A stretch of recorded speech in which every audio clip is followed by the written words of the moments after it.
Bom demais estar aqui com vocês. Pessoal, tá bom o áudio aqui, ó? Como eu tenho a minha cintura protuberante, eu vou apoiar aqui, ó. Vai ficar nessa distância, tá bom?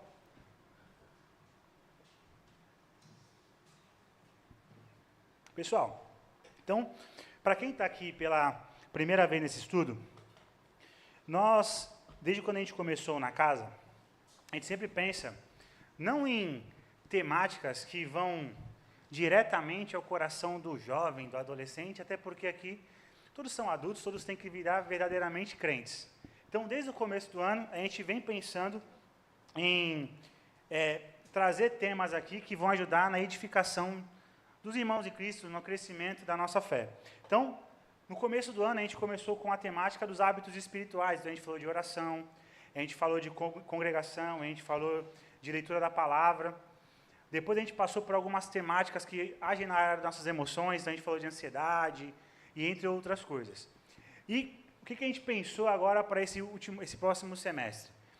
O que é a grande dificuldade que a gente vê nos jovens que estão frequentando a nossa igreja, e da grande maioria da nossa igreja local, é a dificuldade com a questão teológica. Então, muitas pessoas vieram de diversas igrejas diferentes e encontraram aqui um lugar para chamar de seu, uma família na fé.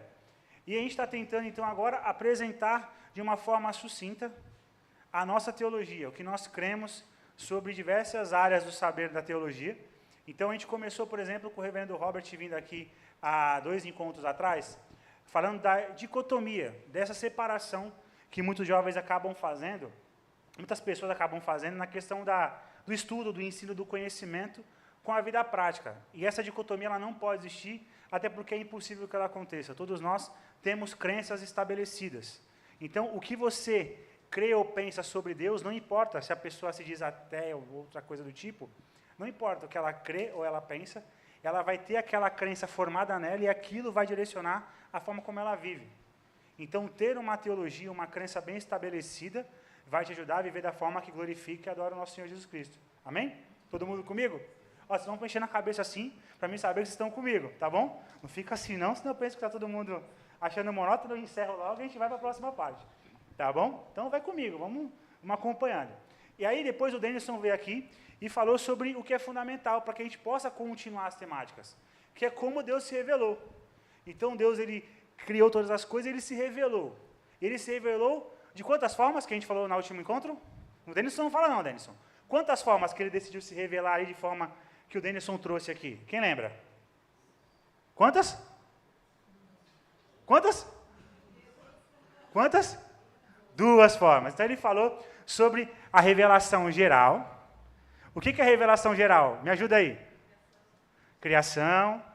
E a revelação especial, as Escrituras. Então, Deus decidiu se revelar a nós através da revelação geral, a criação, todas as coisas, e através da revelação especial, que é as Escrituras. E através desse saber é que a gente pode continuar agora estudando. Por quê? Porque tudo que a gente vai falar hoje aqui sobre a doutrina de Deus vem com base nas Escrituras. Então, se você não crê nas Escrituras, não tem como a gente continuar falando sobre outras coisas. Todo mundo comigo? Então, a gente entra no tema de hoje, que já está ali. Quem está com a sua Bíblia na mão, por favor, pegue sua Bíblia e abra no livro de Deuteronômio. Vai ter que abrir a Bíblia, mesmo que tenha escrito ali, toma vergonha. Pega a Bíblia, Deuteronômio, capítulo 29, verso 29. Enquanto você vai abrindo aí, eu vou apresentar para quem não conhece, esse aqui é o livro que a gente está usando nesse sermão, nessa temporada na casa, que é Você Acredita? 12 doutrinas históricas para mudar a sua vida cotidiana. E aqui a gente vai falar sobre várias delas nos próximos encontros aqui. Esse livro é do Paul Tripp, eu não estou vendendo ele, então você vai ter que procurar na internet e comprar o seu. Quem já tem, vai lendo conosco continuamente. Tá bom, então vamos para o nosso estudo de hoje. A doutrina de Deus, Deuteronômio 29, 29. As coisas encobertas pertencem ao Senhor nosso Deus, porém as reveladas nos pertencem a nós e a nossos filhos, para sempre, para que cumpramos todas as palavras desta lei. Não vai funcionar, não. Pode passar, então? A gente vai fazendo junto, então, tá bom? Próximo slide. Então, pessoal, O próprio Jefferson falou aqui no começo sobre isso, como Deus decidiu se revelar. Então, Deus ele se revelou de forma geral e de forma especial. E por mais que nós estudemos muito, a gente não vai conseguir conhecer Deus de forma completa, porque nós temos limitações nessa área do saber. Então, Deus só pode ser conhecido até onde Ele se revela a nós. Nós, por nós mesmos, não conseguimos chegar diretamente até Deus. É Ele que vem a nós e Ele se dará a conhecer a nós. E aí eu coloquei aqui no slide, só para a gente relembrar, as duas formas de revelação que o Denison passou no nosso último encontro, revelação geral, revelação especial. Pode passar para o próximo slide, por favor? Agora pode? Fechou. Valeu. Então, Deus pode ser conhecido, mas não compreendido exaustivamente. Então, é só explicando um pouco mais aquilo que o Jefferson já falou para a gente no início. Então, de forma epistemológica, que é ligada ao conhecimento, ele não revelou tudo, que foi o que a gente leu em Deuteronômio 29 e 29. E de forma ontológica, que é ligada ao nosso ser, nós somos seres finitos. E ele é um ser infinito. Então, por mais que nós estudemos muito, nós nos dediquemos muito, nós vamos aprender o suficiente para que nós possamos adorá-lo, glorificá-lo, para ser salvos, porque nós vamos conhecer a Ele, vamos viver para Ele. Porém, em hipótese alguma, nós vamos conseguir conhecer de forma completa um ser infinito. Deus, ele é incomparável. Abra sua Bíblia no livro de Isaías. Isaías capítulo 40, versículo 18.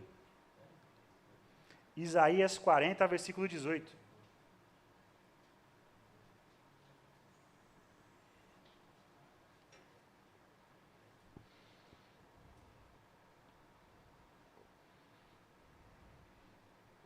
Isaías 40, versículo 18, diz assim, na versão NAA.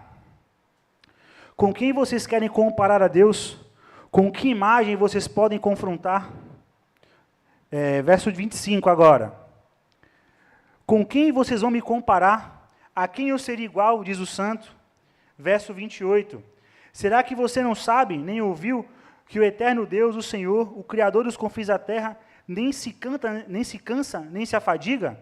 A sabedoria dele é insondável. Então, são afirmações bíblicas que, por mais que nós venhamos tentar comparar Deus com diversas coisas, nós, seres finitos, não conseguimos atingir essa percepção de forma completa. E aí, isso também nos dá algo muito legal, que é entender que mesmo na eternidade, nós continuaremos a nos maravilhar com Deus, porque sua glória é inesgotável. Então, nós vamos continuar aprendendo conforme nós continuemos a nos relacionar com Ele. E a questão da linguagem... Achei aqui. Beleza. Linguagem analógica. Deus usa comparações para nos ensinar, mas nenhuma delas explica completamente a sua grandeza. João Calvino diz, Deus se rebaixa ao nosso entendimento para revelar a sua glória. E aí, então, a gente vai pegar... Daqui a pouco a gente vai ler um texto que vai mostrar isso de forma melhor.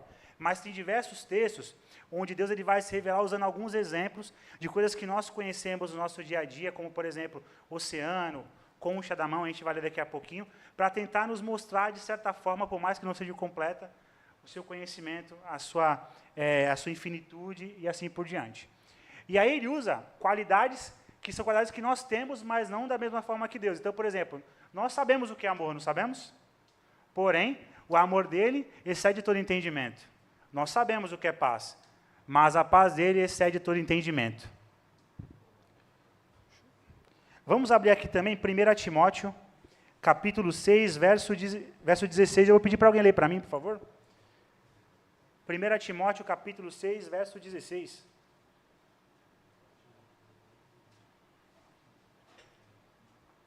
Pô, tá mó quente aqui. Obrigado. Eu vi que alguém falou aí. Quem encontrou, pode ler, por favor. Mas é grande ganho a piedade com contentamento. Repete de novo. 1 Timóteo, capítulo 6, verso 16. Aquele que tem, ele só há imortalidade e habita na luz inacessível, a quem nenhum dos homens viu nem pode ver, ao qual seja a honra e o poder sempre terem. Amém. A quem ninguém jamais viu. E aí tem aqui, ó, só o conhecemos porque ele se revela de forma compreensível. E aí, só para terminar a nossa introdução, Deus ele se revelou nas Escrituras também de algumas formas para algumas pessoas. Então, para Abraão, ele apareceu como homem, que nós chamamos de teofania.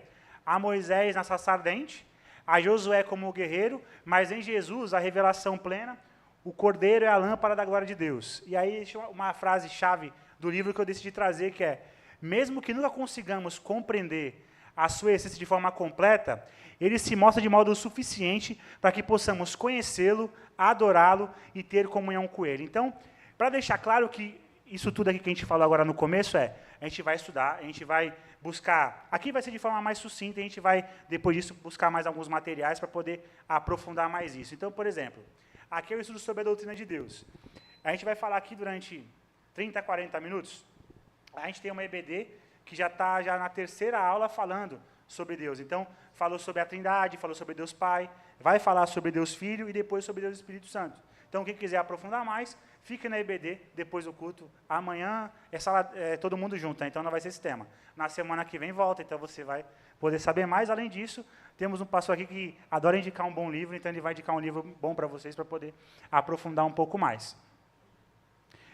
Pessoal, e aí, o que a gente pensou para poder apresentar, então, o que a Bíblia diz, de fato, sobre conhecimento de Deus, sobre a doutrina de Deus?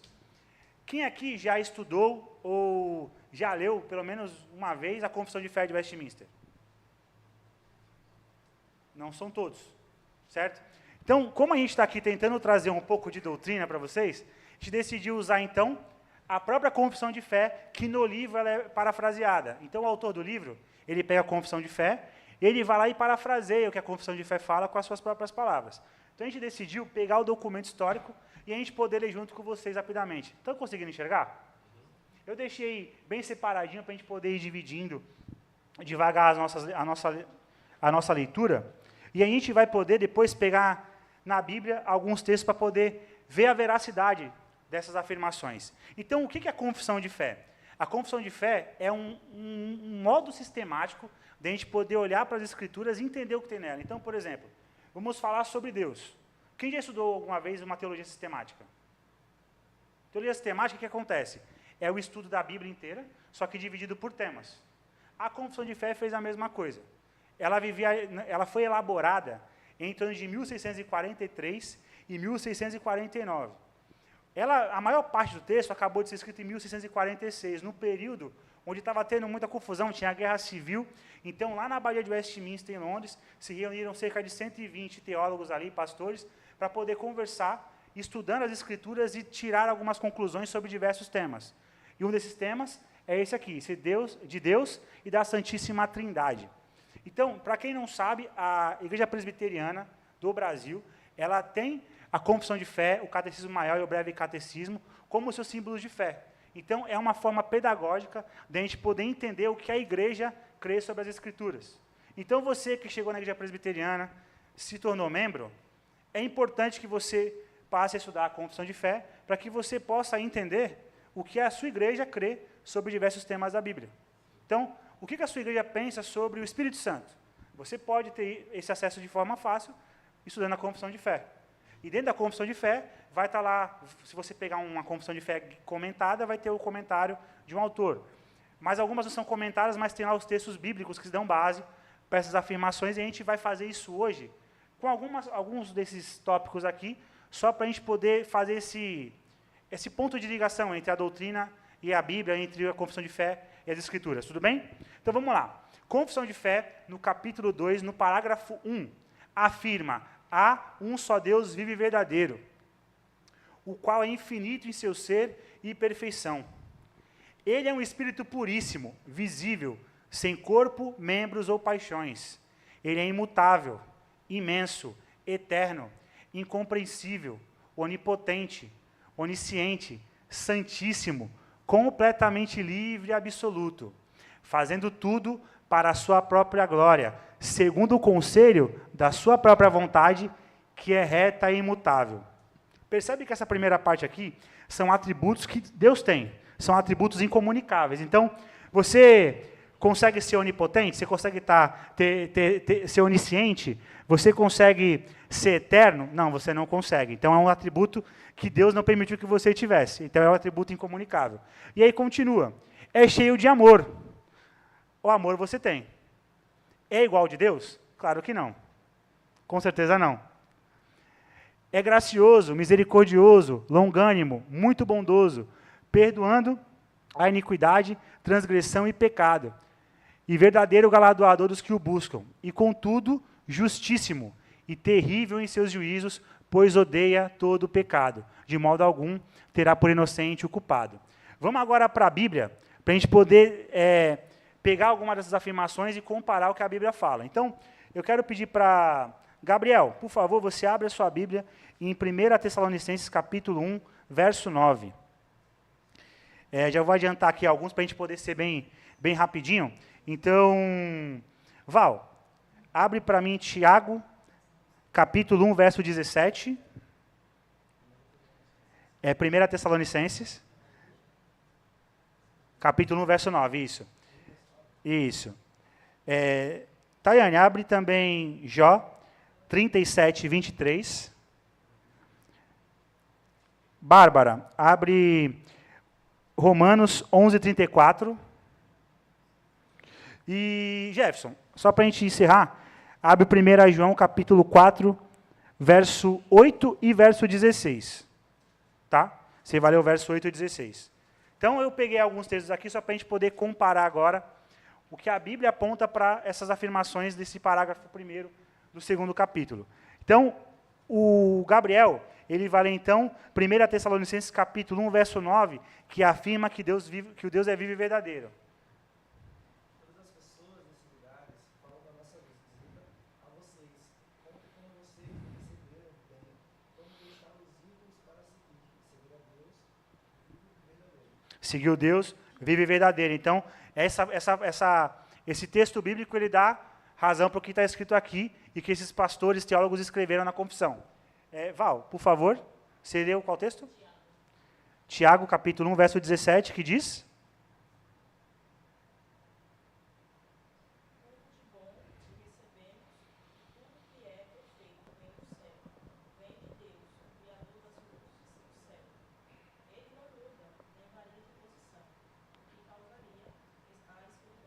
Ele não muda nem varia de posição. Deus é imutável. Então, está vendo que ali tem uma afirmação? Deus é imutável, bem ali no cantinho? Deus é imutável. E a gente consegue pegar na Bíblia e confirmar isso. Próximo. Jó, capítulo 37, verso 23. Quanto ao Todo-Poderoso, não o podemos compreender. Ele é grande em poder, porém não perverte o juízo e a plenitude da justiça. Então, não o podemos compreender, o onipotente. Bárbara, é Romanos, né, que eu pedi para você ler? Quem conhece a mente do Senhor ou quem foi seu conselheiro? Deus onisciente. Quem conhece a mente do Senhor? Próximo, quem foi? Jefferson foi capítulo 1 João, capítulo 4, verso 8 e 16, certo? 16, isso. Fechou. Quem não ama não conhece a Deus, pois Deus é amor. Verso 16.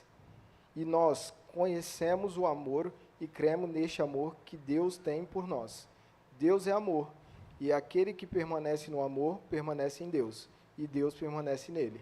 Então, esse texto que o Jefferson acabou de ler é o que dá base para a escrita de amoroso, quando você vai lá olhar na confissão de fé. Tem só mais um texto que eu queria pedir para a gente ler aqui. Está em Naum, capítulo 1, verso 2 e 3. Naum, tem Naum na Bíblia, lembra? Sabia? Naum, capítulo 1, verso 2 e 3. É porque vocês têm aplicativo. Se fosse para procurar na Bíblia, eu aposto que tinha um monte de gente que não ia achar. Achou? Naum, capítulo 1, verso 2 e 3, por favor. O Senhor é Deus zeloso e vingador. Esse texto que eu pedi para o Jefferson ler é o que dá base ali para falar de justíssimo, terrível em seus juízos. Pode continuar, irmão. O Senhor é vingador e cheio de ira. O Senhor toma vingança contra os seus adversários e reserva indignação para os seus inimigos. O Senhor é Tardio em irar-se. tardio em irar-se, mas grande em poder e jamais inocente ou culpado. O Senhor tem o seu caminho na tormenta e na tempestade. Olha lá. Então você pega na confissão de fé, o que a confissão vem falando? Ele é cheio de amor, gracioso, misericordioso, longânimo, muito bondoso, perdoando iniquidade, transgressão e pecado, verdadeiro galardoador. E contudo, é justíssimo, terrível em seus juízos.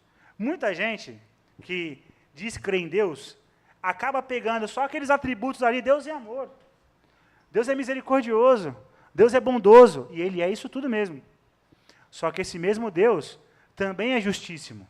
E se Ele é justo, e Ele deixou as Escrituras os padrões que Ele queria que nós vivêssemos, e quando nós falhamos nesse padrão, quando nós erramos o alvo, quando nós pecamos, o que é a justiça?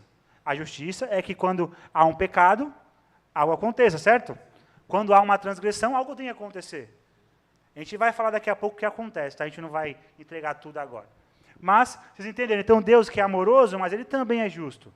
Ele também é o que vai julgar todas as pessoas. Ele odeia todo o pecado, de algum modo, terá por inocente o culpado. E aí a gente vai agora para o capítulo 2. O capítulo 2, a gente vai ler o parágrafo 2, rapidamente, isso aqui a gente só vai ler um pouquinho, porque tudo que está falando aqui é o que o livro vai destrinchar depois, tá bom?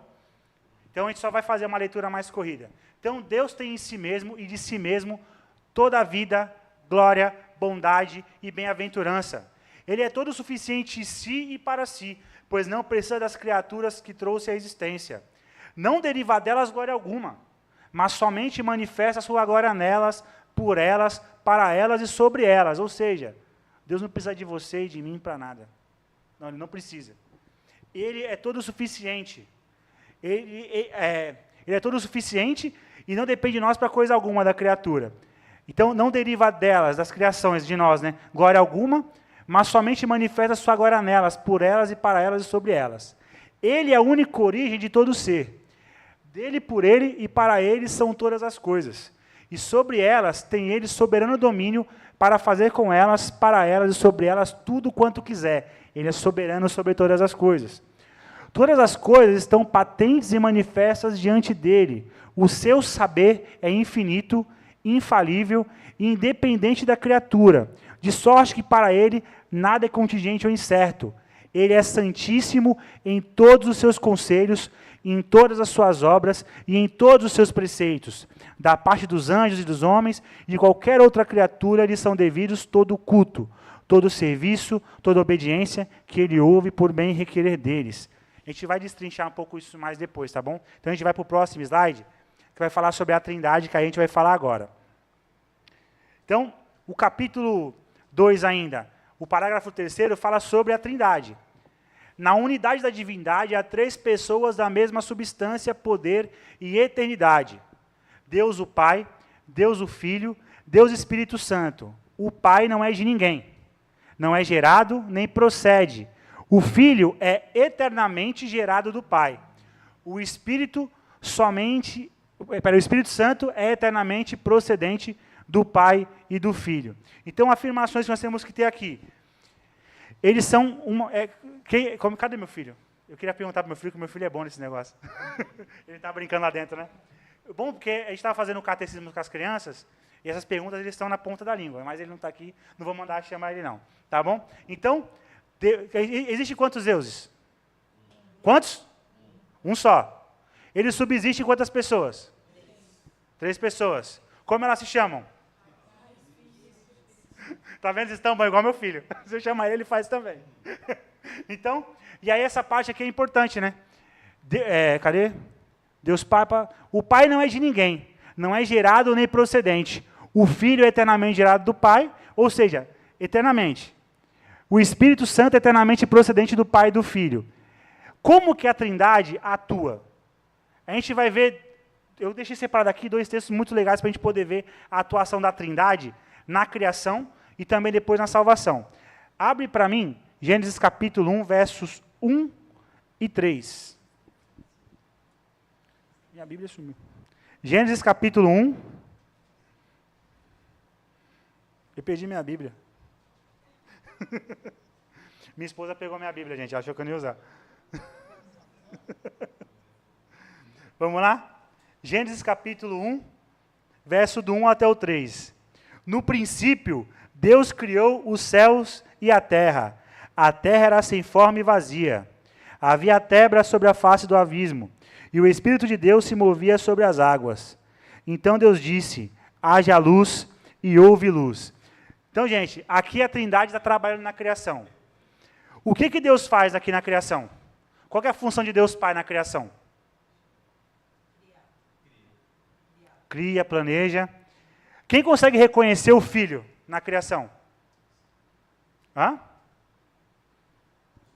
O Filho na criação. É. Ele é o verbo. João capítulo 1, verso 1. Abre aí rapidinho alguém. João capítulo 1, verso 1. Rapidinho. Pode falar, outra Priscila. No princípio era o verbo. Então, no princípio, o Filho era a palavra. E o Espírito, ele age na criação. E agora, 1 Pedro, capítulo 1, verso 2, que é a Trindade atuando na salvação. Abre também para mim 1 Pedro, capítulo 1, verso 2.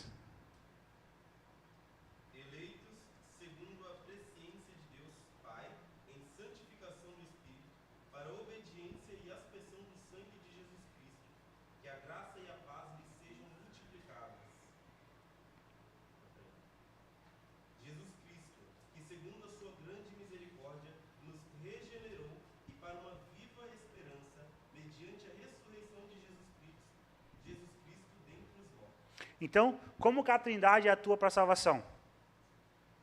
O Pai elege, o Filho, ele redime, e o Espírito Santo é quem aplica a salvação. A gente consegue ver isso também bem claro em Efésios capítulo 1, e a gente vai ver lá também a mesma coisa, a economia da Trindade. O Pai ali elegendo, o Filho ali justificando, redimindo, e o Espírito Santo aplicando essa salvação. E a gente continua aqui para a parte, lembra que eu falei que a parte da glória ia estar mais à frente, destrinchado? Chegou. Deixa eu arrumar aqui. Então, vamos lá. A glória de Deus não é apenas um conceito bonito, mas uma realidade incompreensível e infinita. Não é apenas um atributo, é a expressão plena de tudo que Deus é. Amor, justiça, santidade, poder, tudo é glorioso. Sua glória é gloriosa, perfeita, bela, majestosa em sua própria manifestação. A Bíblia usa a linguagem humana para nos dar vislumbres dessa glória em Isaías capítulo 40, versos 12, 15 e 22. Mas nenhuma descrição é suficiente. Abre para a gente então lá, Isaías capítulo 40.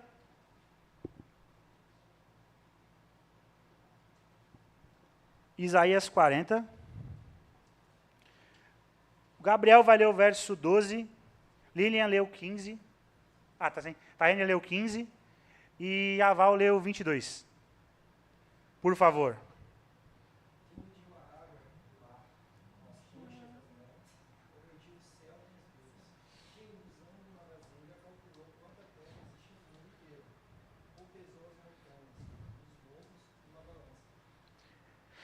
Taine.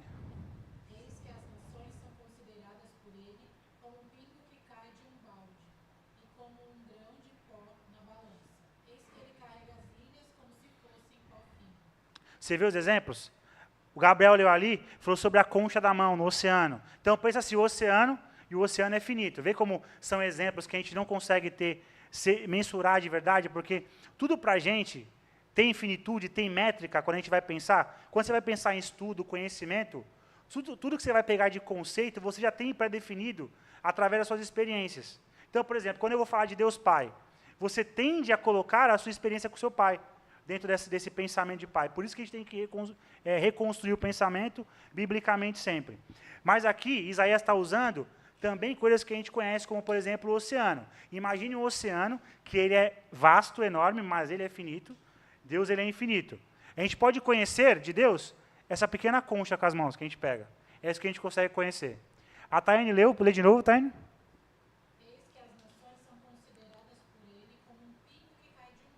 As nações são consideradas como um pingo que cai de um balde. Como um grão de pó da balança. Eis que ele carrega as ilhas como se fosse pó fino. Você vê a grandeza de Deus? Esses textos estão apontando para a glória de Deus, para essa grande glória que a gente não consegue mensurar. Depois vai ter uma frase ali que o autor coloca que ajuda a gente a refletir isso melhor. Bárbara, só para a gente terminar? Foi Bárbara, não foi a Val, né? Perdão.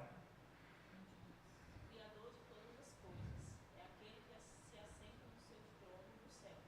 Ele está tão longe da terra que os seres humanos lhe parecem tão pequenos como formigas. Foi ele quem estendeu os céus como um véu, a quem os amou como uma barraca para neles morar. Vê que ele usa mais uma vez coisas que a gente conhece na nossa realidade para poder nos explicar a sua grandeza e glória. Então a glória de Deus é um oceano sem fim. É uma gota basta para nos deixar maravilhados e quebrantados. Então o conhecimento dele é vasto e maravilhoso.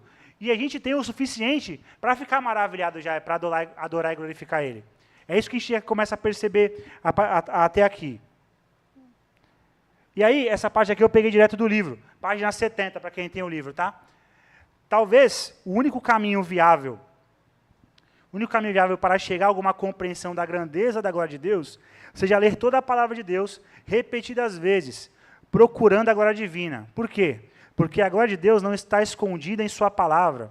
Não, de modo algum. A sua glória é tão grandiosa que se espalha por todas as páginas da Escritura. Então a gente tem que ler ela constantemente, mais de uma vez, e continuar lendo até o último dia. Porque não vai ser um dia lendo, 2 dias lendo, fazendo um estudo específico com mestrado, doutorado, que vai fazer com que nós conheçamos Deus na sua infinitude. A gente vai continuar conhecendo Ele todos os dias, e creio que quando nós estivermos na glória, continuaremos conhecendo essa infinitude de glória. Mas o que a Bíblia está falando quando fala da glória de Deus? A glória de Deus ela é grandiosidade. Ela é a grandiosidade, a beleza e a perfeição de tudo aquilo que Ele é. Em tudo que Deus é, em tudo o que é, Deus é grandioso, além de qualquer descrição humana. O único que é digno de adoração, da rendição e do amor de cada coração humano. E aí a gente vai encerrar essa parte da guerra da glória, vai entrar na guerra da glória.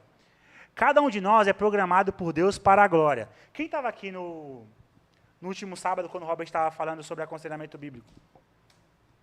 Tinha bastante gente. E lembra que ele falou que já tinha falou isso, e a gente vai continuar falando sobre isso? Ó, quando nós fomos criados, todo ser humano criado, ele foi criado para ter comunhão com Deus, para adorar e glorificar a Deus. Essa centelha, esse desejo de glorificar a Deus, Deus colocou em todos nós. Porém, o pecado faz de nós ladrões de glória. Então, quando o pecado surge, essa criação que era perfeita, que era para adorar e glorificar a Deus, nós passamos agora a adorar e glorificar e colocar toda a atenção agora nas coisas, e não mais em quem nós deveríamos colocar, que era em Deus. Aí aqui, ó, o propósito da criação não é satisfazer nosso coração, mas sim nos apontar para a glória dele, que pode se saciar. Peraí, vou ler de novo. O propósito da criação não é satisfazer nosso coração, mas sim nos apontar para a glória daquele que pode saciar essa nossa fome e, ao saciá-la, conceder paz e descanso ao nosso coração. Somente a graça de Deus tem o poder de derrotar a guerra por glória em nosso coração. E Jesus vem a nosso resgate. E aí a gente pensa no plano de salvação, lembra? Então Deus criou o perfeito e maravilhoso. O pecado veio, quebrou essa criação, e agora essa criação passa a adorar as coisas. Então agora, aquela pessoa que adoraria a Deus, deveria glorificar a Deus, agora ela passa a focar nas coisas como trabalho, como relacionamento com amizades e outras coisas que não são Deus. Esse pecado que vai nos afastando cada vez mais de Deus, ele só pode ser quebrado através de quê? Da regeneração. Tem que nascer de novo. Quando você nasce de novo, aí teu relacionamento é restaurado. E isso acontece como? Cristo já pagou na cruz do Calvário. O Espírito Santo aplica essa regeneração no teu coração. E você passa agora, você que estava morto em pecados e delitos, a poder olhar para Deus e ver beleza nisso agora. E poder olhar para essa glória e querer se aproximar dela. Coisa que você não conseguia sozinho anteriormente. Vamos ler aqui. 1 Crônicas, capítulo 29, verso 10. É uma resposta a como nós devemos agora nos portar a partir desse entendimento sobre a glória. Davi louvou o Senhor diante de toda a congregação e disse: Bendito és tu, Senhor, Deus de Israel, nosso Pai de eternidade. Teu Senhor é o poder, a grandeza, a honra, a vitória e a majestade, porque teu é tudo, o que há nos céus e na terra. Teu, Senhor, é o reino, e tu te exaltastes como chefe sobre todos. Riquezas e glórias vêm de ti. Tu dominas sobre tudo, e na tua mão há força e poder. Contigo está o engrandecer e dar força a todos. Agora, ó nosso Deus, graças te damos e louvamos o teu glorioso nome. Então, quando a gente é impactado com esse conhecimento da glória de Deus, da grandeza dele, da eternidade dele, de tudo que ele é, nosso jeito de se voltar para ele agora em adoração, assim como Davi ensina nesse capítulo e versículo. E agora, a gente vai para como isso se aplica na nossa vida prática. O livro ele aponta para a gente essa fala aqui, ó, no princípio Deus. Essa verdade muda tudo. Então, tudo que a gente viu até agora sobre quem Deus é, eterno, imutável, glorioso, tudo isso aponta para uma realidade nas nossas vidas diárias. Então, no princípio Deus. Então, Deus ele é o princípio de tudo, ele impacta todas as coisas, ele constrói todas as coisas, ele é soberano sobre todas as coisas. O teu entendimento sobre isso vai mudar a tua forma de enxergar a vida e vai gerar consequências em como você age em cada uma dessas coisas. Então, a existência de Deus, ela impacta todas as áreas da vida: família, trabalho, sexualidade, dinheiro, propósito, alegrias e dores. Tudo na sociedade, política, ciência, cultura, reflete uma visão sobre Deus, seja em aceitação ou rejeição. Não há neutralidade. Até quem vive como se Deus não existisse, faz isso em reação a Ele. Viver para a glória de Deus não é só no domingo, é um chamado diário com Deus no centro de tudo. E aí o livro, ele separa em 4 formas, 4 reações à existência de Deus. A primeira reação é a negação total, que é o ateísmo declarado. A criação se revela a Deus, mas o pecado cega. Isso então, vamos lá. O ser humano deveria nascer para viver glorificando a Deus, viver em comunhão com Ele, mas a pessoa que ela não conhece Deus, que não foi regenerada ainda, e que ela vive uma vida totalmente cética, ela não consegue entender isso. Então ela olha para a criação, vê todas as coisas, mas ela não consegue ver que ali há Deus. Consequentemente, ela vai ter atitudes no seu dia a dia que vão refletir isso. Se eu não creio num Deus que se revela, que é soberano sobre todas as coisas, eu quero ter controle agora sobre todas as coisas. Eu quero manipular as coisas para que elas aconteçam do meu jeito. Eu não confio nele totalmente. Muito pelo contrário, se eu não creio nele, eu não confio nada nele. Eu creio que tudo que eu tenho que fazer é aqui agora, em ter ouvido uma vida devassa. Embaixo, tem a crença sem compromisso. Deus como ideia, não como pessoa. Não há redição, obediência ou comunidade. É crer num Deus genérico, e contra conhecer o Deus da Bíblia. Né? Então, quantas pessoas você conhece que você vai convidar para vir na igreja, para poder participar de um estudo, você vai tentar evangelizar, e ela fala, não, mas eu tenho fé em Deus. Eu creio em Deus. Deus? Meu Deus. Ela age assim. Mas você percebe que quando você vai olhar para a vida da pessoa, é como se ela não cresce. Então creio, mas eu não tenho compromisso com ele. Eu sei que ele existe, mas eu não tenho que me relacionar com ele. Pecado que fez isso também. Lá em cima, fé verdadeira e prática. Vida moldada pela palavra, obediência, serviço e adoração. Relacionamento real com Deus. Desafio. Será que as nossas ações revelam essa fé? A gente deveria viver assim, fé verdadeira e prática. Vida moldada pela palavra, em obediência, serviço, adoração, viver um relacionamento constante e real com Deus. É fácil viver isso? Por que não é fácil viver isso? Porque o pecado veio. E o pecado, por mais que Deus ele te regenerou, você está vivendo esse processo de santificação, Deus está te perseverando nesse processo, você ainda não atingiu essa perfeição que esse ponto nos pede, nos aponta. Isso só vamos conseguir na glória, quando nós fomos chamados por Ele. Crente com momentos de ateísmo prático. Amamos a Deus, mas às vezes vivemos como se Ele não existisse. Falhas, incoerências, lutas no coração.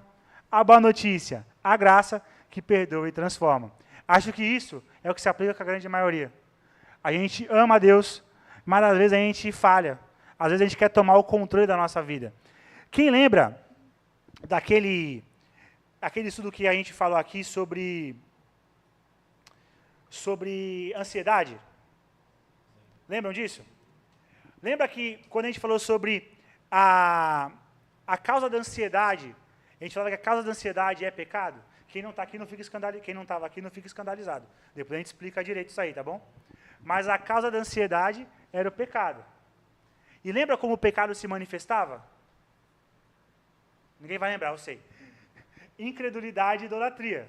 Então, eu sou apresentado a Deus, eu estudo sobre Deus, eu leio nas Escrituras, mas, por vezes, eu ajo de forma incrédula. Porque eu não creio que Ele é soberano sobre tudo. E eu fico angustiado, ansioso, depressivo, porque eu quero que aquela coisa aconteça da forma que eu quero que aconteça. Porque eu não creio que Ele pode fazer. Infelizmente, é a nossa reação muitas vezes. Idolatria. Então, aí a gente passa agora também a caminhar adorando coisas. Então, por exemplo, você é convidado a ter um momento aqui com seus irmãos de adoração, comunhão, mas você não consegue separar tempo para isso de qualidade, para viver isso, porque você está investindo tempo em outras coisas que não te apontam para Deus, que não te direcionam para Deus. Trabalhar e se dedicar a Deus é pecado? Não, trabalhar e se dedicar ao trabalho é pecado? Não, né? Temos que trabalhar, temos que se dedicar ao trabalho, certo? Quando ele é pecado? Quando eu idolatro o meu trabalho, eu coloco toda a minha energia e fé no trabalho, no que eu faço, para conquistar o que eu tenho que conquistar. Aí é pecado. Por quê? Porque eu deixei de confiar que Deus está fazendo, que Ele está no controle de tudo, e agora eu fico doentemente buscando fazer, e nem dou espaço para que Deus possa agir, porque eu estou controlando tudo. Eu tenho uma tabelinha do Excel, que lá tem cada centavo que sai, cada centavo que entra, e, cara, se eu gastar R$10 dessa tabelinha aqui, acabou. Vou ofertar naquele negócio nada, vou ajudar meu irmão que precisa de ajuda nada, porque eu tenho minha tabela aqui. Aí é pecado, porque eu deixei de deixar as coisas no controle de Deus para querer ter controle sobre tudo. Temos que ser organizados, temos que investir, trabalhar e organizar as coisas. Porém, nossa fé tem que estar não no nosso conhecimento, na nossa teoria, mas sim em Deus. Todo mundo comigo? Faz assim, então.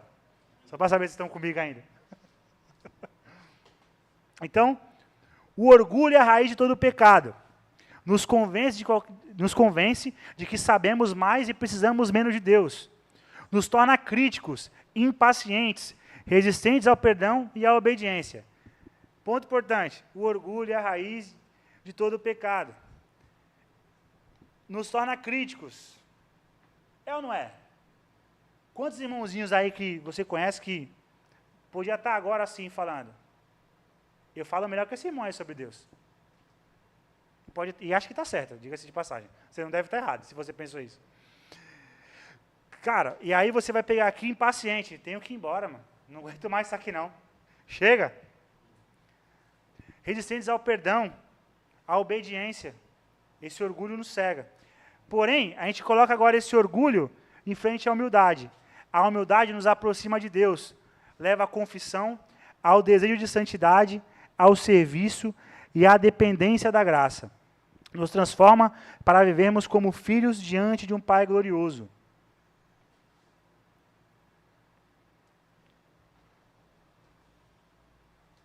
Aqui. O significado da fé bíblica. A fé verdadeira vai além de uma simples crença intelectual. Ela exige um coração submisso que transforma cada aspecto da vida. Hebreus 11, verso 6, define a essência da fé. Sem fé é impossível agradar a Deus, pois quem se aproxima dele precisa crer que ele existe e que recompensa aqueles que o buscam. Então aqui, crer em sua existência, reconhecer e adorar a Deus como nosso Criador, soberano e Salvador, que está revelado em Atos. Crer que ele recompensa. A fé opera em um coração disposto, acreditando que o caminho de Deus é o melhor e que a obediência traz bênçãos. Então, no livro ele separou esses dois pontos, tá? Crer em Deus, ter fé em Deus, e crer também que Ele nos recompensa. E aí, no final está ali, a fé transforma. Se a sua fé não vive onde você vive, em casa, trabalho, na escola, com amigos, ela não é uma fé bíblica. Ela não é a fé bíblica que a palavra descreve. Então, se você olha para a tua realidade, sobre fé, sobre o que você crê, e isso não muda a tua forma de agir no teu dia a dia, algo está errado. Algo precisa ser transformado na tua vida. E aí, tem uma coisa que é importante também na questão de, que a gente vê na confissão de fé, sobre Deus ele ser justo e odiar o pecado, lembra que a gente leu? E também a gente leu sobre Deus ele ser imutável, lembra? Então, por que isso é importante? Sabendo que Deus ele odeia o pecado, né? A natureza imutável de Deus é a rocha sobre a qual repousa toda a nossa esperança e consolo. Enquanto se ódio ao pecado, garante a justiça e a graça. Então, Deus odeia o pecado. O ódio de Deus pelo pecado não é uma ameaça, mas a garantia em um mundo justo e a base de nossa salvação. Sem ele odiar o pecado, não haveria esperança de justiça ou misericórdia. Este ódio levou Jesus à cruz, onde a ira divina foi interceptada pela graça. É por causa do ódio de Deus pelo pecado que recebemos perdão, restauração e esperança de um futuro sem pecado. Então, a gente leu na confissão de fé que ele odiava o pecado. Por que isso é importante? A gente acabou de ler agora. Se ele não odiasse o pecado, se Deus ele não tivesse ódio do pecado, ele não teria enviado Jesus. Não teria acontecido como aconteceu o nosso plano de salvação. Jesus veio e pagou por nós. Esse ódio do pecado é que permitiu que isso acontecesse. Só que tem uma coisa que é mais importante ainda, que é Deus não muda. Então, a imutabilidade de Deus. Em um mundo de constante mudança, Deus é a nossa única constante. Pois eu, o Senhor, não mudo. Por isso, vós, os filhos de Jacó, não sois consumidos. Quem lembra o contexto aí de Malaquias 3, capítulo 3? O povo estava em rebeldia para variar. O povo rebelde, o povo tinha sido já liberto ali da Babilônia, então ele estava ali vivendo em rebeldia novamente. E aí, Deus ele olha para esse povo e ele fala, meu, o que eu devia fazer com vocês? Para pensar. Eu devia acabar com vocês, mas eu não faço isso porque eu não mudo. E eu prometi que haveria descendência, que haveria um povo meu. Então, eu não vou falhar comigo mesmo. Eu não mudo, eu sou imutável. E a certeza que Deus é imutável é que permite que nós caminhemos com Ele no dia a dia. E aí tem essa parte aqui que é do livro que é fundamental. A certeza da imutabilidade é o que nos faz perseverar. Ó. Comentando as palavras de Deus em Jeremias capítulo 31, verso 3, com amor eterno eu te amei. Gerhandus-vos, que eu não sei se é assim que pronuncia, creio que não seja, escreveu, a melhor prova de que ele nunca deixará de nos amar está no fato de que ele nunca começou a nos amar. Então, ó, com amor eterno eu te amei. Quando você lê isso, com amor eterno eu te amei. Deus é eterno, lembra que a gente falou? Deus é eterno? Deus é imutável? Com amor eterno eu te amei.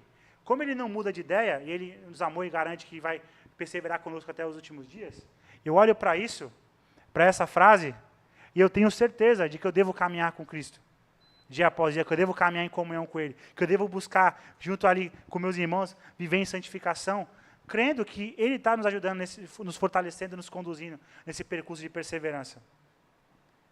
Se Deus nos ama eternamente, nunca houve um momento que esse amor começou. Portanto, nunca haverá um momento em que esse amor terminará.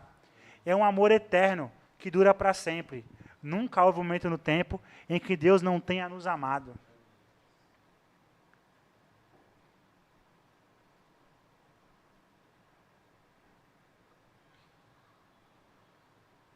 Pessoal, então a gente olha para essa glória de Deus, para como Deus ele age em nosso meio, como Ele trabalha nos nossos corações, como Ele é imutável, soberano, como esse amor ele é eterno, nunca teve começo e nunca terá fim.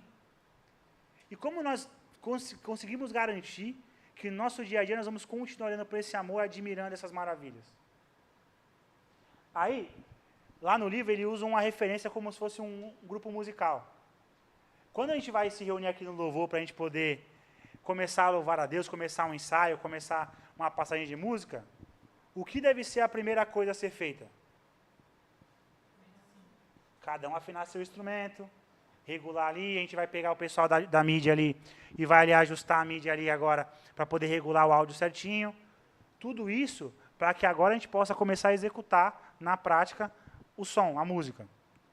Para você garantir agora que você vai continuar olhando para Deus, vendo, reconhecendo essa maravilha, essa soberania, esse amor, graça e misericórdia, você deve também continuar afinando o seu coração diariamente. E como que no livro ele nos mostra como nós devemos fazer isso? A primeira coisa que nós temos que fazer todos os dias é contemplar a Deus. Como que ele indica fazer isso? Dedique momentos para contemplar a beleza do Senhor nas Escrituras, renovando a sua admiração e combatendo a familiaridade que apaga o maravilhamento. O que ele quer dizer com isso? Quando você chega na igreja, quando você foi regenerado ali logo no começo, começou a andar em comunhão com seus amigos, seus irmãos, tudo não é diferente? Que a gente fala que é o primeiro amor. Já ouviu falar isso, o primeiro amor? E aí, cara, você está ali impactado, tudo te motiva a caminhar mais, eu quero orar mais, eu quero louvar mais, vai ter acampamento, eu quero ir no acampamento, vai ter estudo bíblico, eu quero estar no estudo bíblico. Só que aí vai passando o tempo, tem estudo bíblico, pô, tá mó chuva, vou nada. Tem reunião de oração, ixi, só tá as tia, vou nada. Você percebe que você vai deixando. Foi Deus que mudou? Não foi Deus que mudou. A gente que mudou. A gente mudou por quê? Porque a gente deixou de contemplar esse Deus maravilhoso, imutável, soberano, amoroso, grandioso, bondoso. Então, separar tempo de contemplação diária nos previne que nós, no nosso dia a dia, acostumados com esse Deus maravilhoso, não esqueçamos desse amor maravilhoso, dessa maravilha que Ele é. Porque a gente já está ali no automático. Por isso, contemplar Ele constantemente é necessário. Busque, estude a Bíblia, medite, reflita, use ferramentas que aprofundem seu conhecimento. Busque conhecer o Senhor da glória em sua palavra. Então, eu ali estou lendo para contemplação primeiro, contato diário. Só que eu tenho que me aprofundar mais. A questão do alimento, lembra? O bebê, ele toma leite. Mas não dá para ele viver tomando leite materno até os 35 anos. Não dá. Tem que engrossar a comida, não tem? Então, a gente também. A gente leu para contemplar, a gente fez aquela leitura corrida, mas agora a gente tem que conhecer um pouco mais. E aí, é sua obrigação buscar materiais que te ajudem a conhecer um pouco mais. Você pode adquirir uma Bíblia de estudo, simplesinha, para começar. De preferência de comprar. Pega indicação com algum irmão que tem mais tempo, tá? Para você não comprar uma Bíblia aí que o estudo não vai ser tão impactante para você, que não vai trazer estudo verdadeiro. Tem umas Bíblias aí de estudo que são complicadas, tá? Mas vocês entenderam, né? Então, busque conhecer mais. Se você buscar conhecer mais, você sempre vai continuar tendo, sabe, aquelas trufas novas, sabe? Tipo, nunca tinha lido isso. Lembra que semana passada, né? A gente estava no PG, e aí o reverendo Robert estava apresentando isso para a gente. E aí, cara, no meio do PG, ele soltou algo novo para a gente sobre aquele texto que a gente lia constantemente e nunca tinha parado para pensar daquele jeito. A gente ficou meio bobo ali, cara, porque assim, para a gente foi novidade. Só que é um texto que a gente lê toda hora. Só que o reverendo Robert trouxe um estudo mais. Não, é assim que a gente olha para o texto da forma correta. Cara, acabou, para a gente já virou uma chavinha. Tipo, estava na cara, se tu parar para pensar, estava na cara aquilo. Mas tu nunca parou para pensar daquele jeito. E quando você continuar buscando conhecer mais, você vai continuar tendo essas experiências constantes. E isso muda a forma que você ama, adora, glorifica a Deus. Adore. Transforme estudo em adoração. A teologia e a instrução não são fins em si mesmo. Tá bom, teólogos? Fiquem de olho. Mas meios para transformar seu coração e dedicar-se a Deus. O estudo não pode parar em você, não pode ser um fim em si mesmo. Eu estudo para conhecer mais, para saber mais que os outros, para poder debater na internet, para poder escrever uma frase de impacto. Não. Você tem que conhecer mais para adorar e glorificar mais seu Deus, para amar mais Ele, para amar seu irmão, consequentemente, cuidar do seu irmão, consequentemente. É para isso que você estuda. É para isso que você continua conhecendo. Entregue. Conscientemente, entregue seu coração e tudo o que você é a Deus. Confesse nos momentos em que retornou o controle e faça uma entrega específica e verdadeira. Então, a gente tem essa constância de tentar tomar o controle da vida para nossas mãos. Então, a gente fala sobre crer em Deus e sobre confiar nele. Lembra que eu falei aqui da questão da gente ter controle financeiro de tudo e tal? Mas, constantemente, nós acabamos esquecendo de confiar nele e passamos a tomar o controle de novo nas mãos. E a gente vai ver isso sabe, a gente vê muito assim, vou usar um exemplo do dia a dia de igreja, né? Por exemplo, culto dominical. O culto de domingo é o domingo do Senhor. Eu tenho que tentar estar no culto sempre que possível.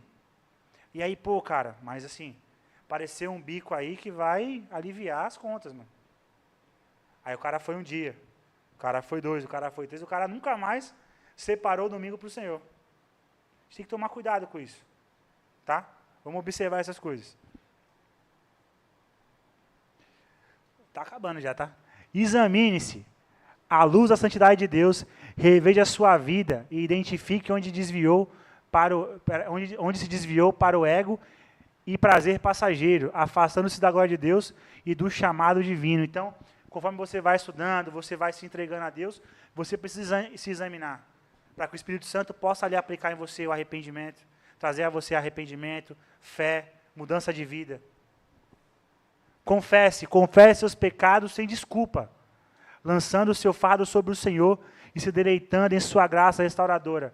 Salmo 51 é maravilhoso para isso. Pequei contra ti somente. Clame, reconheça que os maiores perigos estão dentro de você e clame a Deus por sua graça que revela, reprova, gera arrependimento e traz salvação. Então, clamor a Deus. Celebre pela graça do Senhor que o fez parte da sua família eterna. Comece o dia com alegria por ser filho do Rei dos Reis. Então, quando você se reconhece como um salvo em Cristo, como um escolhido de Deus, como um filho dele amado, cara, você tem motivos para se alegrar todos os dias. Não dá para ficar xoxinho. Cara, eu sou filho dele. Meu pai está comigo, meu irmão. Quando você para todos os dias para reconhecer isso, seu dia já começa diferente. E repita, estabeleça essa prática diariamente e ore por graça para perseverar, evitando que seus compromissos espirituais se tornem promessas esquecidas. Então, a repetição, isso é diário. Porque o que acontece muito é isso, né? Eu vou fazer um devocional bom, velho. Aí eu separei aquele devocional maneiro do... Como é que é? Café com Deus Pai? Não, brincadeira. Vou pegar o do Spurgeon. O do Spurgeon é bom. Aí eu pego aquele devocional e eu vou ler. Ele é bom. Ele me trouxe uma reflexão. Aí eu pego a Bíblia, eu vou estudar, vou pegar uma Bíblia de estudos, vou pegar um comentário bíblico, vou me lançar, vou clamar ao Senhor, vou fazer tudo o que a gente citou anteriormente. Hoje. Amanhã eu não faço. Amanhã está corrido, tem que trabalhar. Aí na terça eu não faço também. Que tem que trabalhar de novo, né? Ninguém trabalha dia sim, dia não, trabalha. Também tem que trabalhar dia sim, dia não, né? 12 por 36. É a escala, né? Mas assim, aí tu ficou 5 dias sem fazer. Aí tu vai e faz bonzão de novo. Funciona. É igual comer. Igual eu gosto de falar de comida, né? É igual comer. Eu posso pegar amanhã e ir no Itabaiana, no Pedra Baiana, e pegar aquele pratão maneiro. Eu vou pegar amanhã, só para vocês saberem. Vou pegar amanhã, vou comer.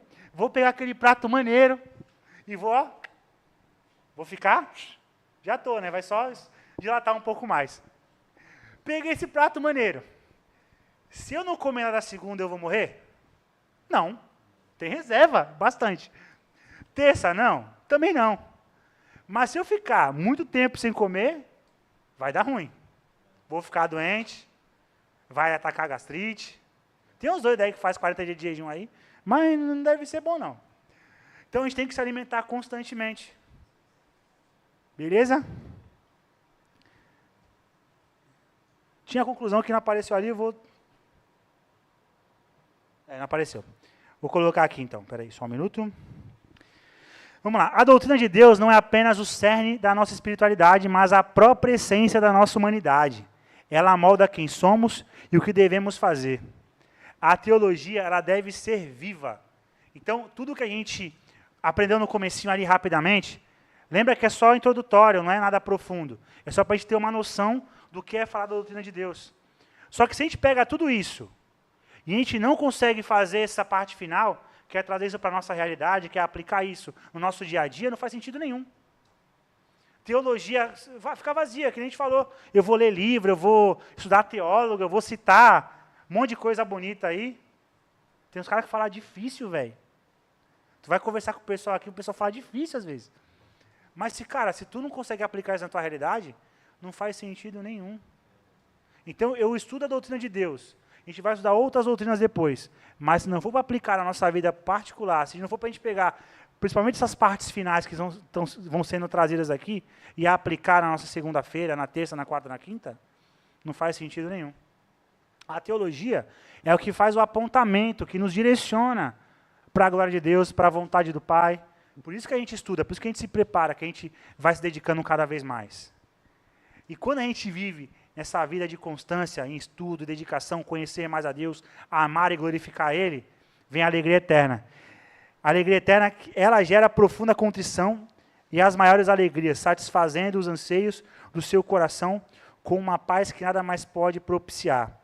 Aí tem uma frase final aqui, que você se glorie na gloriosa glória de Deus, hoje e por todos os dias, até a eternidade, nos novos céus e nova terra. Lembra que a gente falou no começo? Que se tudo caminhar como a gente vê nas Escrituras, quando a gente estiver lá com o Pai, a gente vai continuar conhecendo cada vez mais, vivendo cada vez mais, e vendo coisas que a gente não consegue ver agora. Então, na eternidade, nós cremos que nós vamos continuar nos alegrando em conhecer mais essa glória, e viver para essa glória todos os dias. Amém? Muito obrigado por nos acompanhar até o final deste vídeo.